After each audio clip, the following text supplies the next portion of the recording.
പിതാവിൻ്റെയും പുത്രൻ്റെയും പരിശുദ്ധാത്മാവിൻ്റെയും നാമത്തിൽ ആമേൻ. എൻ്റെ പ്രിയപ്പെട്ടവരെ, ഇന്ന് ജൂലൈ 9 വ്യാഴാഴ്ച. അമ്മേ പരിശുദ്ധ അമ്മേ, അമ്മേ പരിശുദ്ധമേ, ദൈവമാതാവേ, കൃപാസനത്തിലൂടെ ഞങ്ങളുടെ ദേശത്തിനും അമ്മ മധ്യസ്ഥം തേടി തന്ന എല്ലാ അനുഗ്രഹങ്ങൾക്കും കൃപകൾക്കും ഞങ്ങളിപ്പോൾ ഹൃദയം നിറഞ്ഞ നന്ദി പറയുന്നു.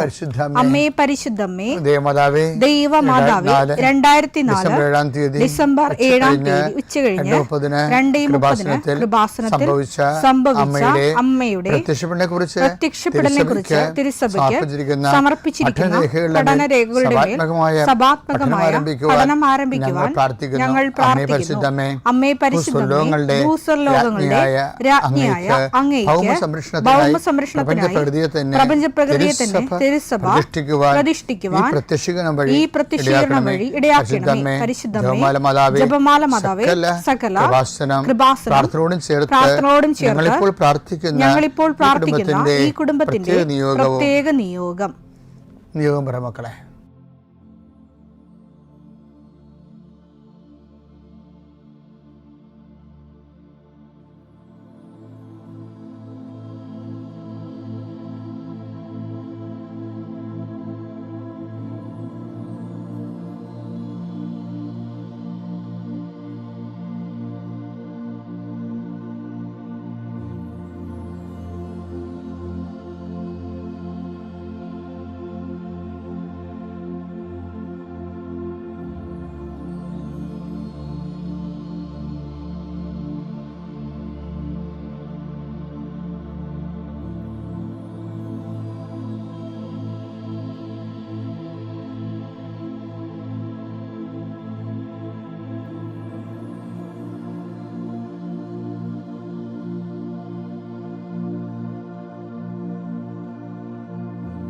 അമ്മയുടെ പ്രത്യക്ഷീകരണത്തിന്റെ ഈ അനുഗ്രഹവേളയിൽ ഞങ്ങൾക്ക് സാധിച്ചു തരുവാൻ കനിയണമേ. ആമേൻ. വിശ്വാസ പ്രമാണം. സർവശക്തനായ പിതാവും ആകാശത്തിന്റെയും ഭൂമിയുടെയും സൃഷ്ടാവുമായ ദൈവത്തിൽ ഞാൻ വിശ്വസിക്കുന്നു. അവിടുത്തെ ഏകപുത്രനും ഞങ്ങളുടെ കർത്താവുമായ ഈശോമിശിഹായിലും ഞാൻ വിശ്വസിക്കുന്നു.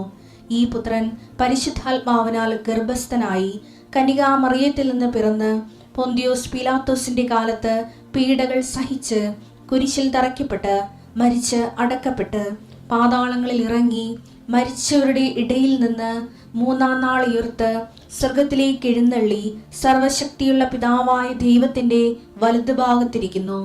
അവിടെ നിന്ന് ജീവിക്കുന്നവരെയും മരിച്ചവരെയും വിധിക്കുവാൻ വരുമെന്നും ഞാൻ വിശ്വസിക്കുന്നു. പരിശുദ്ധാത്മാവിലും ഞാൻ വിശ്വസിക്കുന്നു. വിശുദ്ധ കത്തോലിക്കാ സഭയിലും പുണ്യവാന്മാരുടെ ഐക്യത്തിലും പാപങ്ങളുടെ മോചനത്തിലും ശരീരത്തിന്റെ ഉയർപ്പിലും നിത്യമായ ജീവിതത്തിലും ഞാൻ വിശ്വസിക്കുന്നു. ആമേൻ. സുഖസ്ഥനായ ഞങ്ങളുടെ പിതാവേ, അങ്ങയുടെ നാമം പൂജിതമാകണമേ. അങ്ങയുടെ രാജ്യം വരണമേ. അങ്ങയുടെ തിരുമനസ് സ്വർഗത്തിലെ പോലെ ഭൂമിയിലും ആകണമേ. അന്നു വേണ്ടുന്ന ആഹാരം ഇന്ന് ഞങ്ങൾക്ക് തരണമേ. ഞങ്ങളോട് തെറ്റ് ചെയ്യുന്നവരോട് ഞങ്ങൾ ക്ഷമിക്കുന്നത് പോലെ ഞങ്ങളുടെ തെറ്റുകൾ ഞങ്ങളോടും ക്ഷമിക്കണമേ. ഞങ്ങളെ പ്രലോഭനത്തിൽ ഉൾപ്പെടുത്തരുതേ, തിന്മയിൽ ഞങ്ങൾ രക്ഷിക്കണമേ. ആമേൻ. നന്മ നിറഞ്ഞ മറിയമേ, സ്വസ്തി. കർത്താവ് അങ്ങയുടെ കൂടെ സ്ത്രീകളിൽ അങ്ങ് അനുഗ്രഹിക്കപ്പെട്ടവളാകുന്നു. അങ്ങയുടെ ഉദരത്തിൻ ഫലമായി ഈശോ അനുഗ്രഹിക്കപ്പെട്ടവനാകുന്നു. പരിശുദ്ധ മറിയമേ, തമ്പുരാന്റെ അമ്മേ, പാപികളായ ഞങ്ങൾക്ക് വേണ്ടി ഇപ്പോഴും ഞങ്ങളുടെ മരണസമയത്തും തമ്പുരാനോട് അപേക്ഷിക്കണമേ. ആമേൻ. കർത്താവേ, നിന്റെ വിശുദ്ധ പൗരോഹിത്യത്തെ മഹത്വപ്പെടുത്തണമേ.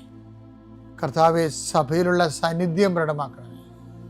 40 വർഷം ഞാൻ അർപ്പിച്ച കൃപാനയുടെ യോഗ്യതയാൽ കൃപാസന അൾത്താറെ ജീവനോടെ പ്രത്യക്ഷപ്പെട്ട പരിശുദ്ധ അമ്മയുടെ മാധ്യസ്ഥത്തിലെ ഞാൻ മക്കളെ ആശീർവദിക്കുന്നു. കർത്താവ്, വിദേശത്തൊക്കെ പോകാൻ വേണ്ടി ഒരുങ്ങുന്ന ആൾക്കാരുണ്ട്. പലതരത്തിലുള്ള ഇൻ്റർവ്യൂവിനൊക്കെ പോയിട്ട് ചിലയിടത്ത് തോക്കും, ചിലയിടത്ത് കാശ് കൊടുക്കും, ചിലയിടത്ത് ഒരു അംബിഗസായിട്ട് വരും. നടക്കുമോ ഇല്ലയോ എന്നൊക്കെ അറിയാൻ പാടില്ലാത്തൊരു കൺഫ്യൂഷനുള്ള ആൾക്കാരുണ്ട്. അവിടെ കൺഫ്യൂഷൻ എല്ലാം മാറ്റണേ.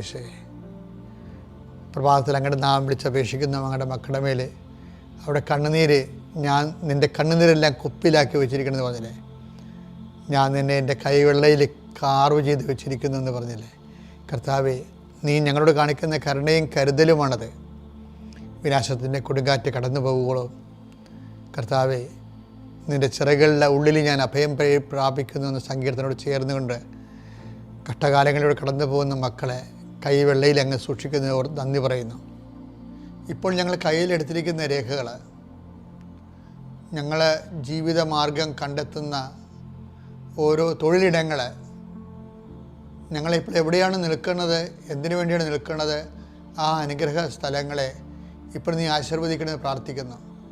കർത്താവേ, ഞങ്ങൾ ഉപയോഗിക്കുന്ന ജീവിതമാർഗത്തിന് വേണ്ടി ഉപയോഗിക്കുന്ന തൊഴിലിടങ്ങളെ നീ ആശീർവദിക്കണം. അതിൻ്റെ രേഖകളെ, ചിലപ്പോൾ നമ്പർ കിട്ടാത്തവരുണ്ടാകാം, നമ്പർ അതിന് അപേക്ഷിക്കുന്നവരുണ്ടാകാം.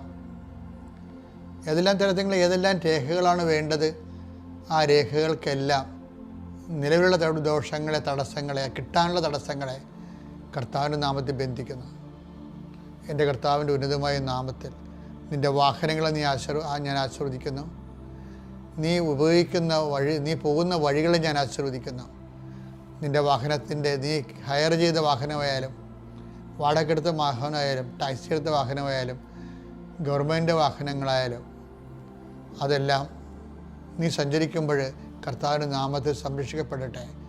ആ വാഹനത്തിന് കുറുകയും നെടുകയും പോകുന്ന മറ്റു വാഹനങ്ങളും തട്ടിപ്പിടി അപകടം ഉണ്ടാകാതിരിക്കാൻ അവൻ നിന്നെ തൻ്റെ തൂവലുകൾക്കുള്ളിൽ മറച്ചുകൊള്ളുമെന്ന് പറഞ്ഞ നിൻ്റെ പാദങ്ങൾ കല്ലിൽ തട്ടാതിരിക്കാൻ ദൂതന് കൽപ്പിക്കുന്നതാണ് ചെയ്ത സംരക്ഷണത്തിൻ്റെ ദൈവം കർത്താവ് നിന്നെ അനുഗ്രഹിക്കുകയും ആശ്വസിപ്പിക്കുകയും സംരക്ഷിക്കുകയും ചെയ്യട്ടെ. എൻ്റെ പ്രിയപ്പെട്ടവരെ, നമ്മൾക്ക് എന്തെങ്കിലും ഒരു ദുരന്തം ഉണ്ടാകാൻ പോകണമെങ്കിൽ പരിശുദ്ധാത്മാവ് നമ്മുടെ കൂടെ ഉണ്ടെങ്കിൽ നമുക്കൊരു നോട്ട് തരും. എനിക്ക് തോന്നുന്നത് ദൈവമായിട്ട് അത്ര കണ്ട് ബന്ധമില്ലാത്തവർക്കും പരിശുദ്ധാത്മാവ് നോട്ട് കൊടുക്കുന്നുണ്ട്.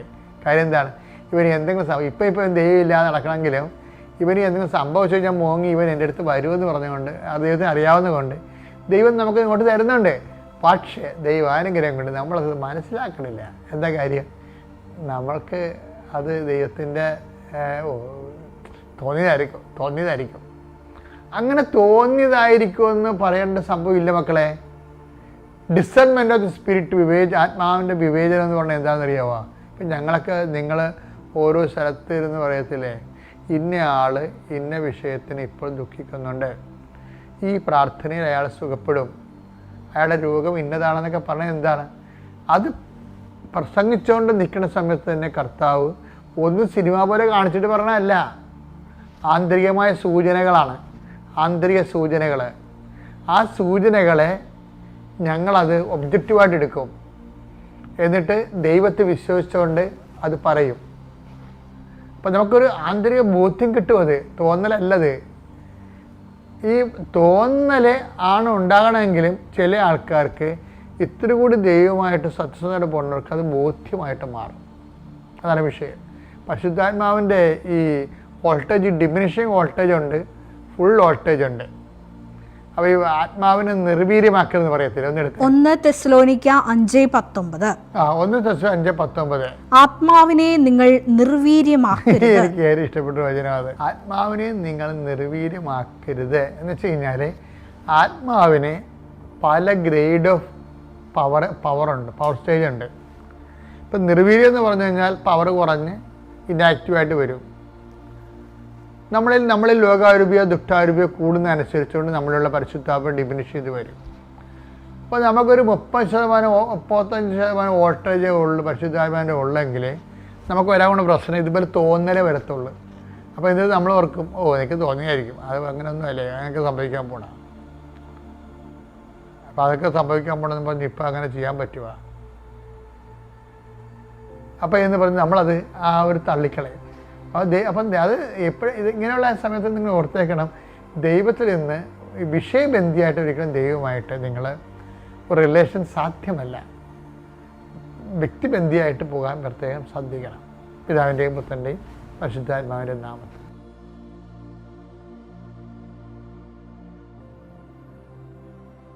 അത്യപൂർവ ദൈവാനുഭവങ്ങൾ ഇനി നിങ്ങൾക്കും സ്വന്തം. ഈ യൂട്യൂബ് ചാനൽ ഇതുവരെ സബ്സ്ക്രൈബ് ചെയ്തിട്ടില്ലെങ്കിൽ ഇപ്പോൾ തന്നെ സബ്സ്ക്രൈബ് ചെയ്യുക.